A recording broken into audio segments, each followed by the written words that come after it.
Buenos a todos and good morning to all. And welcome to a community that is dedicated to providing spiritual tools for living a happy and full life. My name is Karina Scheer, and I am the spiritual director and founding minister here at the Center for Spiritual Living Puerto Vallarta. If you would like to join us for the live Zoom meeting, please contact me for the link and the password, or check our website, www.cslpv.org, and you'll find the link in the weekly talk section. Today is Sunday, June 21st, 2026. Happy Father's Day and happy summer solstice in the Northern Hemisphere and winter solstice in the Southern Hemisphere. So today we are continuing our topic for the month, which has been higher, deeper love. And the topic today is, what's love got to do with it? Once again, the suggested book for reading this month is a book by Bell Hooks, All About Love, New Visions.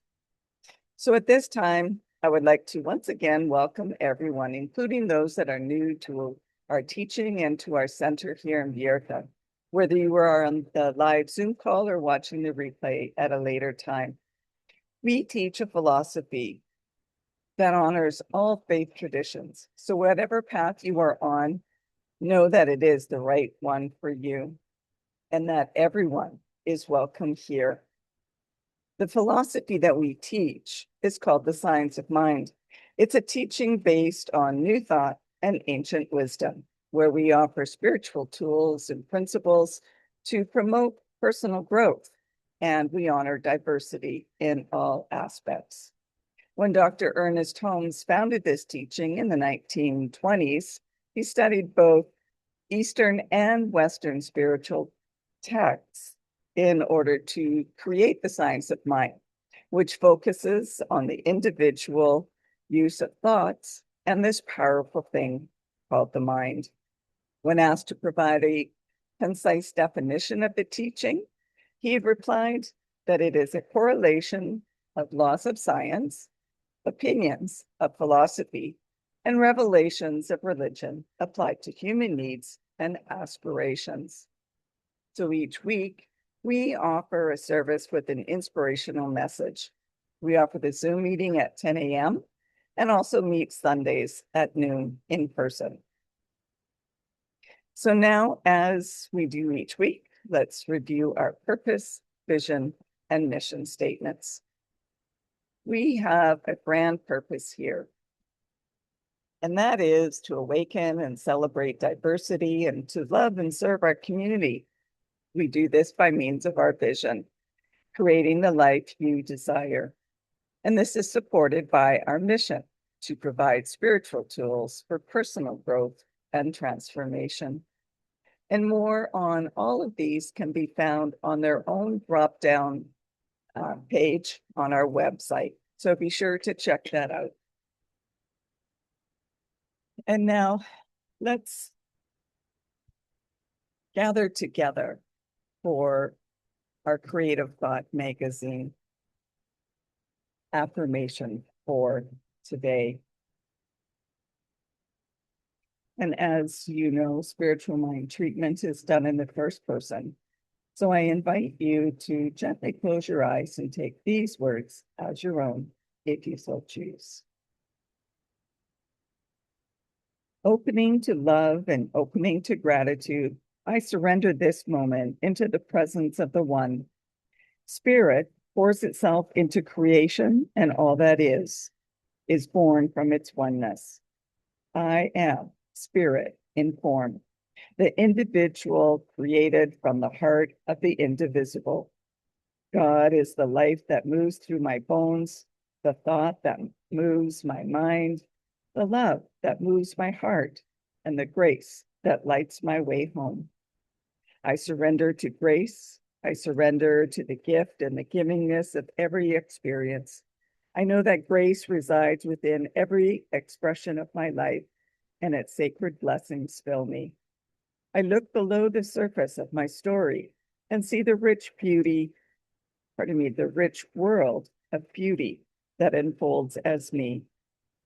I gratefully and tenderly embrace the whole of my life, even those parts I perceive as uncomfortable, knowing that it is in this tenderness and gratitude that releases the brilliance and light within. Grace is in the moment I turn towards myself and see all of me with God's eye as a sacred child of love. With a heart of joy and thanksgiving, I release my word into the perfect action of the law of life. I surrender with a resounding yes, and I know that my word is true, and so it is. And that was originally submitted by licensed practitioner Tamara San Amon from Kelowna, BC, and she is now a minister. So, Reverend Saint Amon. Now, what's love got to do with it, you ask? We ask.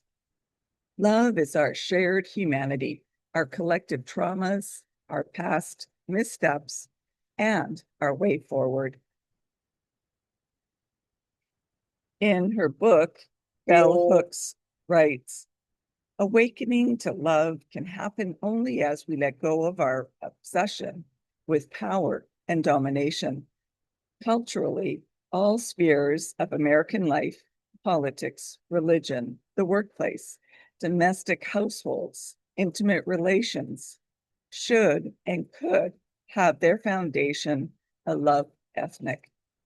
The underlying values of culture and its ethics shape and inform the way we speak and act.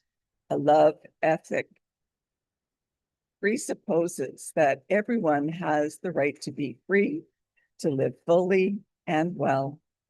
To bring a love ethic to every dimension of our lives, our society would need to embrace change.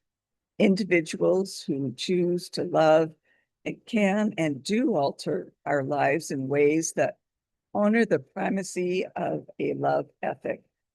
We do this by choosing to work with individuals we admire and respect, by committing to giving all of our relationships, by embracing a global vision wherein we see our lives and our fate as intimately connected to those of everyone else on the planet.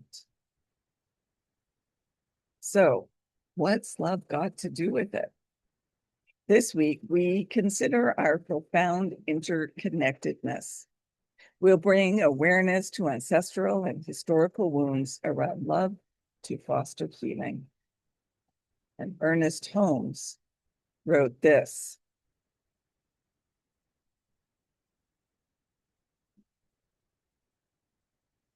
if we would look for a God of love, we must look long and deeply into each other. We must look away from the differences until we penetrate into the unity of the whole. Love alone reveals love. Hate but hides the gleam.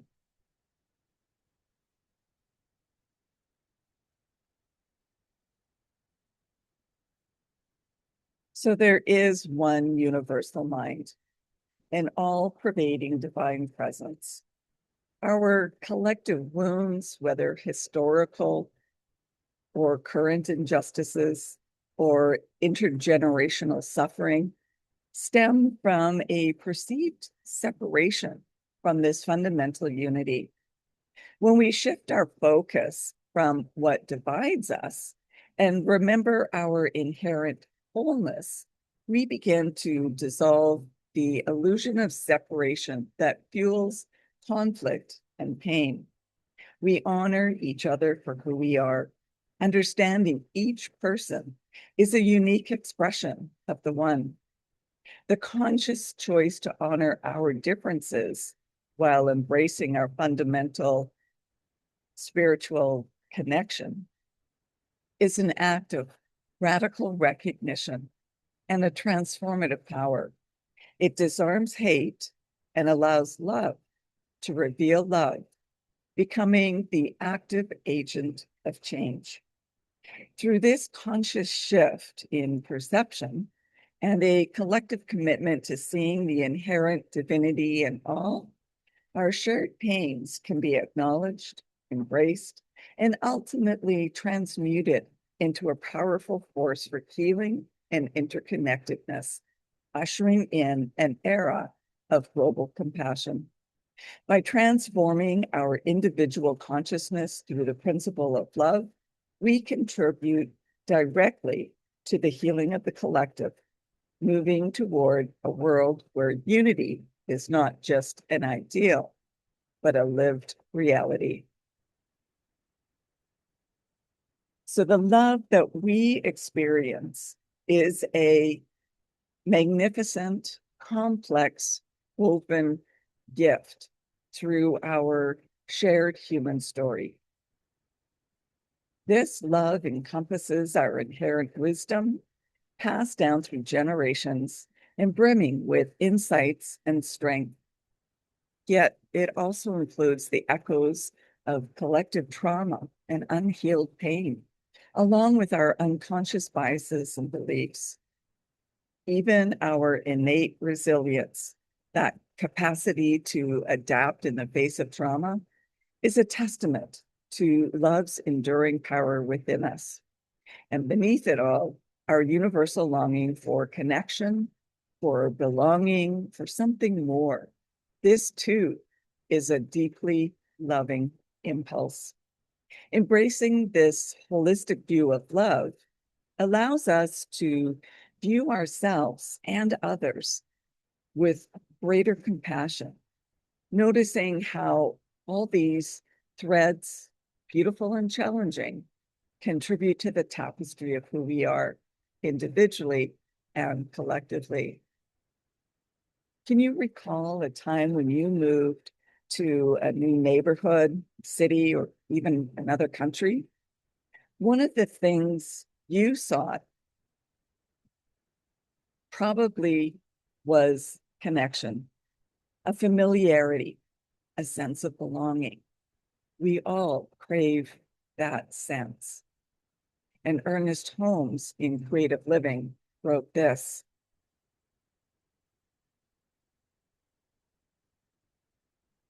in its broadest sense, love is the impartation of the self, the givingness of everything we are or hope to be or have, and giving it in joy and without reservation, in complete abandonment.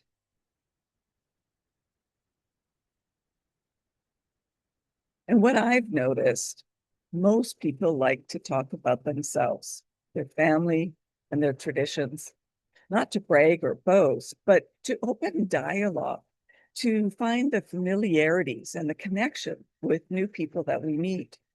We want to feel safe and accepted in spaces that are new and unfamiliar to us. So we search outwardly to help us search inwardly. And as we turn our attention inward, we discover that embracing our shared interior life in its entirety is a profound act of love.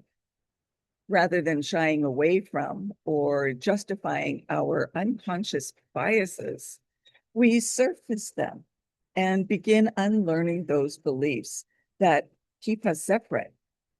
In doing so, we acknowledge past harms and current injustices, and are then able to work toward a more just and compassionate future. When we make space for these complex, sometimes difficult elements in our inner landscape, true transformation can happen. And that's when we create a fertile ground for a deep healing. This honest engagement fosters greater accountability for ourselves and within our communities, paving the way for a powerful sense of liberation. It's through this brave and comprehensive acceptance that we truly unlock the potential for collective well-being and freedom. In The Science of Mind, Ernest Holmes wrote, Love begets tolerance, and tolerance begets understanding, which is being able to put oneself in the other person's place and see why he acts as he acts, why he does what he does. Thus, love can create a better world in which to live. It is the one power which can and must bring peace to a changing world.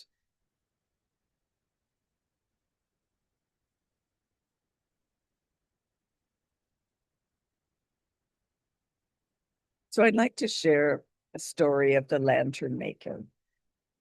In a village where the nights were so dark that people rarely left their homes after sunset, there lived an old lantern maker. His lanterns were beautiful, but no one understood why he spent so much time polishing them. A lantern cannot change the darkness, the villagers would say. Darkness is simply too great. Well, one autumn evening, a traveler arrived just as the sun disappeared behind the hills. He carried no light and had lost his way. The villagers closed their doors, waiting for morning. Only the lantern maker stepped outside. He lit one small lantern and placed it in the traveler's hands. "This is too little," the traveler said. "The road stretches for miles." "Perhaps," the lantern maker replied, "but you only need enough light for the next step." As the traveler walked on, he noticed something remarkable. Every few hundred feet, another person appeared, carrying a lantern. Seeing his light had given them courage to leave their homes. Soon, a dozen lanterns glowed along the road. By midnight, the entire valley shimmered with light. The next morning, the villagers asked the lantern maker, "Did your lantern chase away the darkness?" "No," he smiled. "Darkness is not something light fights. It is simply what remains where light has not yet arrived." Years later, the traveler returned, not to thank the lantern maker, but to become one himself. He had learned that the true miracle was never the lantern. It was the willingness of one person to carry a light until others remembered they too had one. And so the valley changed. The lights did not become shorter. The nights did not become shorter. The storms didn't disappear, but no one feared the darkness as they once had, because they had discovered an enduring truth. Love is not merely a feeling that comforts us. It is an illuminating force. It does not erase life's shadows, but it reveals the path through them. It awakens what was hidden, softens what was hardened, and reminds every heart that even the smallest light offered with love can awaken light in another. Love does not illuminate because it overtakes darkness. It illuminates because it reveals what has always been true, that beneath fear, separation, and uncertainty, there is a light already present within every soul, waiting for someone or something to help it shine. And in the book, This Life is Joy, Roger Teal wrote this: "Whenever we shine our light into another's life, it leaves a timeless mark, a lasting radiance. It teaches how we can heal our world, that love and light are real. Everything else is illusion. Light shared stirs up the embers of compassion, the greatness of spirit that is everyone's true gift to this world."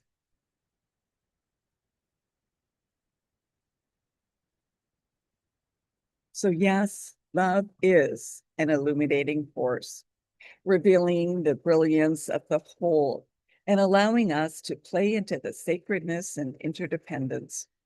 When we truly embody love, our perception expands beyond ourselves to recognize the intricate, beautiful, excuse me, the intricate, beautiful web that connects all of life.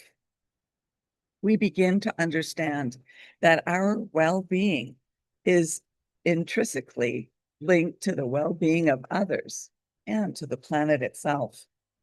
This isn't just a philosophical idea, it's a profound shift in how we experience reality. We see the divine spark in every person, the sacred pulse in every ecosystem, and the inherent wisdom in mutual reliance.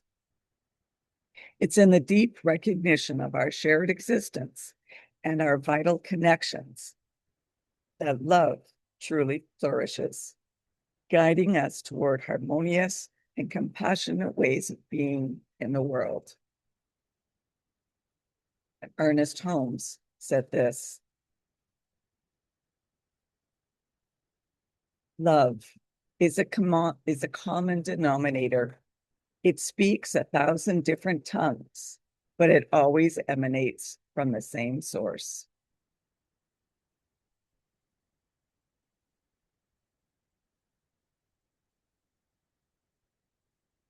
So a higher, deeper love is a magnificent, complex gift woven through our shared human story. It encompasses our inherent wisdom and resilience, yet it also bravely acknowledges collective traumas, unhealed pains, and unconscious biases. By embracing this full spectrum of our shared inner life, including what perplexes or challenges us, we create space for profound healing, accountability, and freedom. This radical acceptance allows us to understand ourselves and each other with a deeper compassion. Love acts as an illuminating force, revealing the brilliance of our interconnectedness and sacredness of interdependence. When we embody this expansive love, our well-being becomes intrinsically linked to all of life, guiding us toward harmonious and compassionate ways of being in the world. And so I'll leave you with this final quote.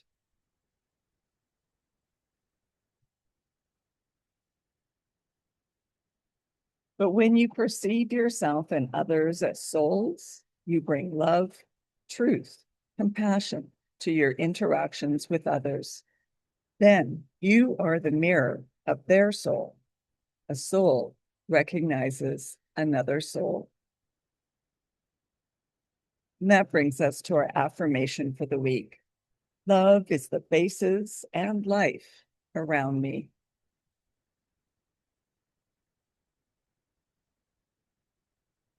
And now for the news and updates at our center.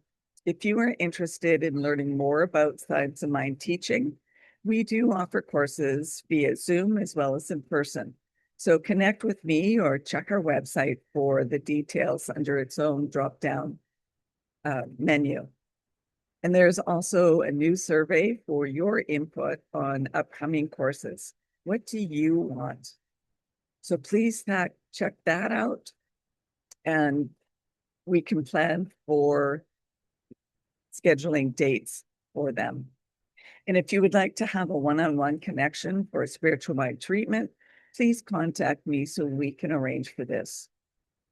If you would like to be a committed member of our center in Puerto Vallarta, or if you would like to be on our board of trustees, please contact me for the current forms. I'd also like to remind you to like, subscribe, and comment on our YouTube channel and our Facebook page. And let me know if you would like to receive our weekly post on Substack. Also, in July, I will be attending the Convention of the Americas once again. And this year, I will be offering a workshop. So I invite you to come and join me for a week of love, wisdom, and community. You can register online through the link www.conventionoftheamericas.org. The early discount registration period ended yesterday, but you can still make your reservation because it is still a great value. And did you know that the Science of Mind magazine is also available online? It is a 12-month subscription for an annual payment of $19.95. And since we are celebrating our 100th anniversary this year, we are challenged to get 100 new subscribers this year. So help us reach that goal.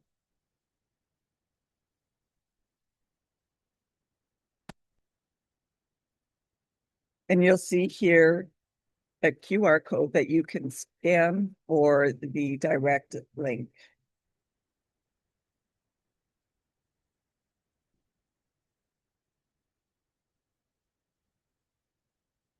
And donations are greatly received through PayPal or Tidely.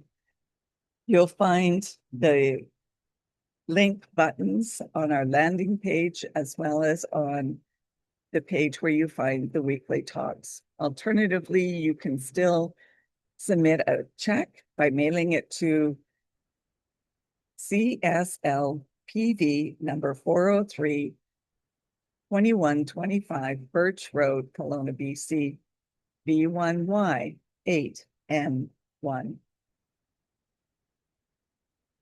And that brings us to our affirmation. I know that my giving blesses and multiplies all that I am, all that I have, and all that I give and receive. I do give eternal thanks for the abundance that is mine to share. So thank you for coming and sharing this time together. And let's continue practicing peace, where we can each be a force for peace, love, and nonviolence. Our words and our actions create ripples of peace all around us and beyond. Peaceful living also includes acting with compassion, kindness, and consideration, and standing up against injustice. Today, more than ever, we need to stand for peace.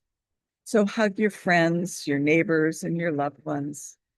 May peace and love be with you always, in all ways.